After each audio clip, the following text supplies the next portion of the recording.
All the UG and PG TRB aspirants உங்களுக்காக தாங்க இந்த வீடியோ. இந்த வீடியோவில் நம்மளுடைய மெட்டீரியலோ டிஸ்பேச் ரிலேட்டட் டீட்டெயில்ஸ் நான் சொல்கிறதுக்காக இந்த வீடியோ எடுக்கலங்க. இந்த வீடியோ பியூர்லி ஸ்டடி பிளான். எந்த ஒரு எக்ஸாமாக இருந்தாலும் ஸ்டடி பிளான் கண்டிப்பாக இருக்கணுங்க. ஸ்டடி பிளான் இருந்தால் மட்டும்தான் உங்களால் சக்ஸஸாக அட்டைன் பண்ண முடியும். ஓகேங்களா? அண்ட் யூஜி அண்ட் பிஜி டிஆர்பிக்கு நான் எப்படி படிக்கணும் அண்ட் நீங்கள் எக்ஸாமை எப்படி ஃபேஸ் பண்ணணும் அப்படின்ற ஒரு விஷயத்தை நான் ஷார்ட்டாக நான் சொல்ல போகிறேன். இந்த 10 விஷயத்தை நீங்கள் ஃபாலோ பண்ணுங்கள். கண்டிப்பாக யூஜி இல்லை பிஜி டெஸ்ட்டோடைய சிவி லிஸ்ட்டில் உங்கள் பேர் கண்டிப்பாக வருங்க. நீங்கள் ஒரு நாள் இல்லை ஒரு நாள் இதே யூடியூப் சேனலில் இதே கமெண்ட் செக்ஷனில் நீங்கள் சொன்னதை நான் ஃபாலோ பண்ண மேடம், அதனால் எனக்கு உண்மையாகவே சக்ஸஸ் கிடச்சிருக்கு, சிவி லிஸ்ட்டில் என் நேம் இருக்குது அப்படின்னு என்னை கண்டிப்பாக நீங்கள் மென்ஷன் பண்ணுவீங்க. ஏன்னா நான் சொல்ல போகிறேன் இந்த 10 பாயிண்ட் தாங்க ரொம்ப முக்கியம்.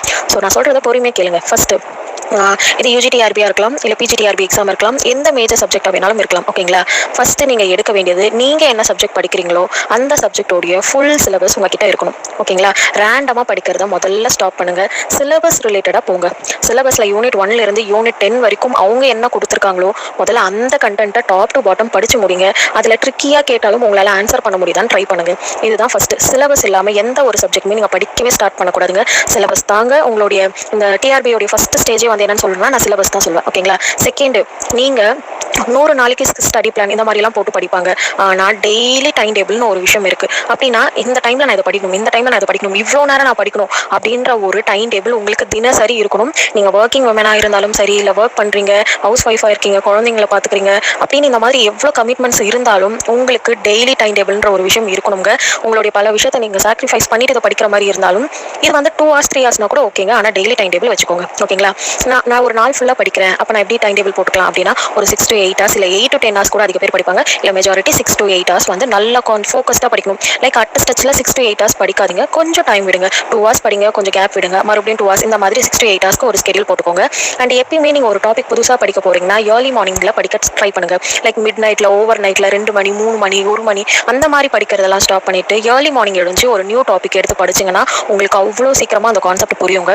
ஓகேங்களா? நெக்ஸ்ட், ஆஃப்டர்நூன் டைமில் எப்பயுமே என்ன பண்ணுறீங்கன்னா மைல்டாக நீங்கள் இதுக்கு முன்னே படிச்சிருப்பீங்க, படித்தது ஒரு ரிவிஷன் இல்லைனா அது ரீகால் பண்ணி பாருங்கள். அந்த மாதிரி ஃபோக்கஸ் நீங்கள் ஆஃப்டர்நூன் எடுத்துக்கலாம். இல்லை ஃபிசிக்ஸ், மேக்ஸ், கெமிஸ்ட்ரி இந்த மாதிரி சப்ஜெக்ட் நீங்கள் என்ன பண்ணலாம்னா காலையில் நியூ டாபிக் எடுத்துகிட்டு ஆஃப்டர்நூன் ப்ராப்ளம் சால்விங் அந்த மாதிரி எடுத்துக்கலாம். அண்ட் டெய்லியுமே நைட்டு நீங்கள் ரிவிஷன் முடிச்சுட்டு தாங்க தூங்கணும். ரிவிஷன் நீங்கள் என்ன நினைக்கிறீங்கன்னா காலையிலேருந்து நான் ஈவினிங் வரைக்கும் நான் ஒரு ஸ்டடி பிளான் போட்டு படிக்கிறேன்ல, அது ஃபுல்லாகவே நீங்கள் ஒரு 10 to 15 minutes ஒரு ரீகால் பண்ணிவிட்டு ஒரு ரிவிஷன் ஃபுல் ரிவிஷன் எடுத்துகிட்டு தான் நீங்கள் படுக்கணும். அது மட்டும் தாங்க உங்களுக்கு ஹெல்ப் பண்ணும். இது 2வது important point. 3rd important point, இது ரொம்ப ரொம்ப முக்கியம். Learn, practice, revise. Learn, practice, revise. நீங்கள் எந்த அளவுக்கு படிக்கிறீங்களோ அதே அளவுக்கு அது ரிவைஸ் பண்ணணும், ப்ராக்டிஸ் பண்ணி பார்க்கணும். நிறைய எம்சிக்யூ அந்த மாதிரிலாம் நீங்கள் பண்ணும்போது மட்டும்தான் நீங்கள் படிக்கிறது உங்களால் அந்த கான்செப்ட் புரிஞ்சு அந்த எம்சிக்யூவை உங்களால் ஹேண்டில் பண்ண முடியுதா அப்படின்றது உங்களுக்கு அப்போ தான் தெரியும். அண்ட் நைட் டைமில் உங்களுக்கு ஒரு ரிவிஷன் இருந்தே ஆகணும். லேர்ன் பண்ணுங்கள், எம்சிக்யூ ப்ராக்டிஸ் பண்ணுங்கள், அண்ட் அதை ரிவைஸ் பண்ணுங்கள். இது ரொம்ப முக்கியம். இந்த ஒரு பிளான் இருந்தாலே உங்களுக்கு சக்ஸஸ் ரொம்ப சீக்கிரமாகவே கிடைக்குங்க. அண்ட் 4th இம்பார்ட்டன்ட் பாயிண்ட், ஒரு டாபிக் எடுக்கிறீங்க இல்லை ஒரு யூனிட் எடுக்கிறீங்கன்னா அந்த யூனிட்க்கு ஒரு பர்டிகுலர் டேஸ் கொடுத்து ஒரு ஸ்கெடியூல் போட்டு படிங்க. லைக் இந்த யூனிட் எடுத்துகிட்டு இதில் ஒரு 2 டாபிக் படிச்சுட்டு அதை கம்ப்ளீட்டே பண்ணாமல் வேறு ஒரு டாபிக் இந்த மாதிரி விஷயத்த பண்ணாதீங்க. ஒரு டாபிக் எடுக்கிறீங்கன்னா அது ஃபுல்லாக கம்ப்ளீட் பண்ண பாருங்கள். அதுக்கு ரிலேட்டட் என்ன கான்செப்ட் இருக்குது, என்ன இம்பார்ட்டன்ட் ஃபேக்டர்ஸ்லாம் வரணும் அப்படின்ற மாதிரி ஃபுல்லாக படிச்சுட்டு ஒரு எம்சிக்யூ ட்ரை பண்ணுங்கள். நீங்கள் படித்தாலே எப்பயுமே எம்சிக்யூ ட்ரை பண்ணணுங்க. ஏன்னா நம்மளோட காம்படிட்டிவ் எக்ஸாம் எல்லாமே எம்சிக்யூ பேஸ்ட். ஸோ உங்களால் அந்த எம்சிக்யூவை நீங்கள் படிச்சதெல்லாம் ரீகால் பண்ணி ஆன்சர் பண்ண முடியுதா அப்படின்றது உங்களுக்கு தெரிஞ்சாகணும். ஸோ 4th பாயிண்ட்டும் ரொம்ப இம்பார்ட்டன்ட். 5th, இந்த ஷார்ட் நோட் நீங்களாக எடுத்ததாக இருக்கலாம். இல்லை நீங்கள் ஏதோ ஒரு அகாடமியில் ஜாயின் பண்ணிவிட்டு அந்த அகாடமியிலே அவங்களே ஒரு ஷார்ட் நோட்டோ அந்த மாதிரி ப்ரொவைட் பண்ணுறதா இருக்கலாம். ஆனால் நான் பெட்டர் என்னென்னா நீங்கள் படிக்கும் போதே ரொம்ப ஷார்ட் எடுத்து வச்சுக்கோங்க, ஷார்ட் நோட் எடுத்து வச்சுக்கோங்க. ஃபிசிக்ஸ், கெமிஸ்ட்ரி அந்த மாதிரி சப்ஜெக்ட்லாம் ஃபார்முலாஸ்லாம் இருக்கும். அந்த ஃபார்முலாஸ்லாம் எப்பயுமே ஷார்ட் நோட், இம்பார்ட்டன்ட் பாயிண்ட்ஸ் எடுத்து வைக்கிறது ரொம்ப முக்கியங்க. ஏன்னா ஒரு ஃபஸ்ட் டைம் படிக்கும்போது தான் ரொம்ப டைம் எடுத்து நீங்கள் படிப்பீங்க. ஓகேங்களா? ஆனால் அந்த ஃபஸ்ட் டைம் நீங்கள் நல்லா படிச்சிட்டிங்கன்னா உங்களுக்கு அதில் என்ன இம்பார்ட்டன்ட் பாயிண்ட்னு தெரியும். அந்த டைம்லேயே நீங்கள் அதை எழுதி வச்சிட்டிங்கன்னா நெக்ஸ்ட் டைம் நீங்கள் எடுக்கிற நோட்ஸை படித்தாலே போதுங்க. ஓகேங்களா? இது ரொம்ப முக்கியம். அண்ட் இதனால உங்களுக்கு ஒவ்வொரு டைம் நீங்கள் ரிவைஸ் பண்ணும்போது இப்போ சீக்கிரமாக சட்டு அந்த ரிவிஷன் முடிச்சிடலாம். 6th பாயிண்ட், இப்போ நான் சொன்ன எல்லா பாயிண்ட்டுமே இன்னொரு ஒரு பாயிண்ட் ரொம்ப முக்கியம். ப்ரீவியஸ் கொஸ்டின் பேப்பரை நீங்கள் பார்த்தே ஆகணும். ஏன் நான் ப்ரீவியஸ் இயர் கொஸ்டின் பேப்பர் பார்த்தே ஆகணும்னு சொல்கிறேன்னா, நீங்கள் கொஸ்டின் பேப்பர் பார்த்தா மட்டும்தான் அவங்க எந்த மாதிரி எடுத்திருக்காங்க அப்படின்ற ஒரு அனாலிசிஸ் உங்களுக்கு வரும். ஏன்னா என்ன கொஸ்டின் கேட்டிருக்காங்க, எவ்வளோ டெப்த்தாக கேட்குறாங்களா, இல்லை மேலோட்டமாக கேட்குறாங்களா, இல்லை எப்படி இருக்குது, எந்த யூனிட்டில் வெயிட்டேஜ் அதிகமாக இருக்குது, எப்படி ட்விஸ்ட் பண்ணி கேட்குறாங்களா, இல்லை ஓரளவுக்கு அனலைஸ் பண்ணி நம்மளால் ஆன்சர் பண்ண முடியுதா, இதெல்லாம் உங்களுக்கு தெரியணும்னா நீங்கள் ப்ரீவியஸ் இயர் கொஸ்டின் பேப்பரை ஒரு முறையாக தான் அனலைஸ் பண்ணணுங்க. அனலைஸ் பண்ணால் மட்டும்தான் வெயிட்டேஜ் அண்ட் கொஸ்டின்ஸ் அவங்க எப்படி எடுக்கிறாங்க அப்படின்ற ஒரு அண்டர்ஸ்டாண்டிங் உங்களுக்கு வரும்.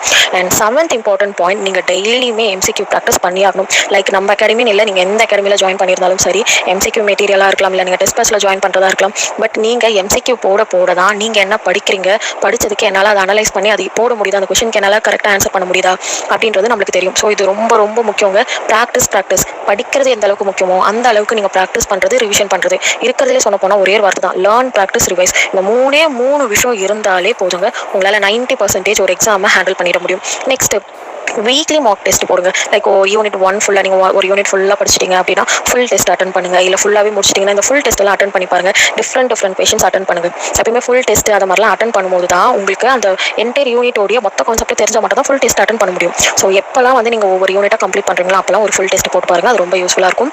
Next 9th point, revision. நான் சொன்னதிலே ரொம்ப இம்பார்ட்டன்ட் பாயிண்ட்னா நான் 9th பாயிண்ட் தாங்க சொல்லுவேன். It's very important, revision. நீங்கள் எந்த அளவுக்கு ரிவைஸ் பண்ணுறீங்களோ அந்த அளவுக்கு உங்களுக்கு எக்ஸாமில் கை கொடுக்கும். அண்ட் இந்த ரிவிஷனுக்கு ஒரு ஸ்ட்ராட்டஜி இருக்குது. அதுதான் இதில் நான் கொடுத்துருப்பேன். ஃபர்ஸ்ட் ரிவிஷன், செகண்ட், தேர்ட் அப்படி. ஏன் நான் இந்த டேவை நான் மென்ஷன் பண்ணிப்பேன். சேம் டேனா இன்றைக்கி நான் படிச்சுட்டு இன்றைக்கி ஒரு ரிவிஷன் எடுக்கிறேன். இதே டாப்பிக்கு நான் 3 நாளுக்கு அப்புறம் ஒரு ரிவிஷன் எடுக்கிறேன். அந்த 3 நாளுக்கு அப்புறம் நெக்ஸ்ட் 7th டே ஒரு 3 நாள் கேப் விட்டுட்டு மறுபடியும் ரிவிஷன். இந்த மாதிரி ஒவ்வொரு டாப்பிக்கும் 3 நாள் கேப் விட்டு நீங்கள் ஒரு சைக்கிள் முடிக்கும் போது அந்த கான்செப்ட் உங்கள் மனசில் ஆழமாக பதியும்.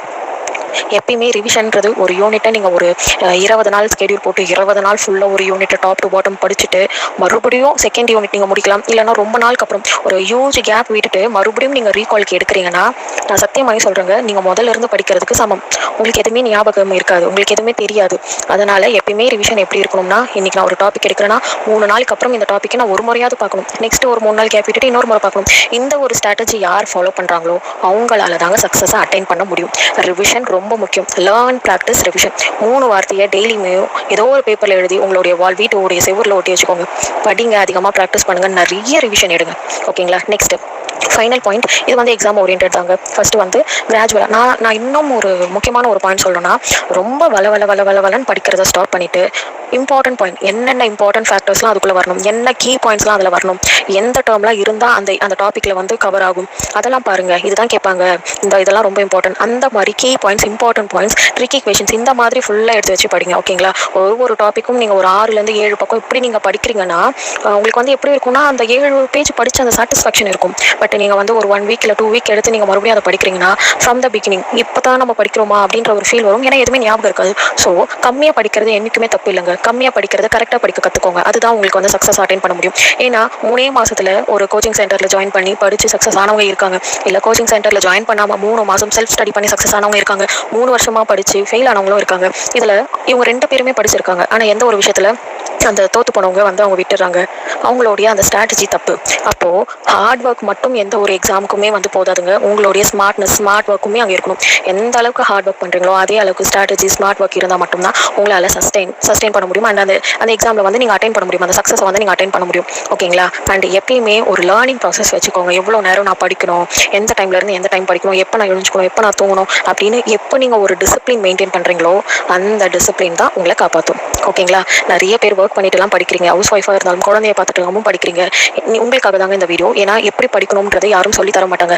அண்ட் அதிக பேர் வந்து நீங்கள் வந்து ஒரு அகாடமியில் ஜாயின் பண்ணியிருந்தாலும் எல்லாமே ப்ரொவைட் பண்ணுவாங்க. ஆனால் எப்படி படிக்கணும்னு சொல்லி தராமல் அவங்க வந்து பல்காக கொடுக்குற அந்த புக்ஸை வந்து நீங்கள் படிச்சுட்டே இருப்பீங்க. ஸோ நான் சொன்ன இந்த 10 பாயிண்ட்டை நல்லா ஞாபகம் வச்சுட்டு நீங்கள் படிக்க ட்ரை பண்ணுங்கள். நான் சொன்ன இந்த ஸ்ட்ராட்டஜியை நீங்கள் ஃபாலோ பண்ணால் கண்டிப்பாக உங்களுடைய நேம் UGTRB இல்லை PGTRBயோடைய CV லிஸ்ட்டில் கண்டிப்பாக வருங்க. நீங்கள் கண்டிப்பாக இதே யூடியூப் சேனலில் வந்து இந்த கமெண்ட் செக்ஷனில் நீங்கள் வந்து என்னை டேக் பண்ணுவீங்க. ஓகேங்களா? இந்த மாதிரி இன்ஃபர்மேஷனுக்கு நம்மளுடைய பேஜை மறக்காமல் சப்ஸ்கிரைப் பண்ணிக்கோங்க. அண்ட் உங்களுக்கு மெட்டீரியல் இல்லை டெஸ்ட் பேட்சில் ஜாயின் பண்ணோம்னா மேலே இருக்கிற நம்பருக்கு கான்டாக்ட் பண்ணிக்கோங்க.